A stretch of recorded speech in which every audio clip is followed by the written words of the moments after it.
Питахте кои са собствениците. Собствениците са търговски дружества, но при внимателно проследяване на тези търговски дружества връзката води до един човек, който се казва Размих Чакарян, по-известен като Ами, с прякора си в обществеността.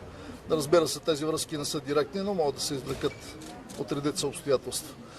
За мен е важно да се отбележи, че дълго време не само никой не дръзваше да проверява тези обстоятелства, имаше и патрул полицейски, който стоеше срещу заведението, където бяха проведени действията.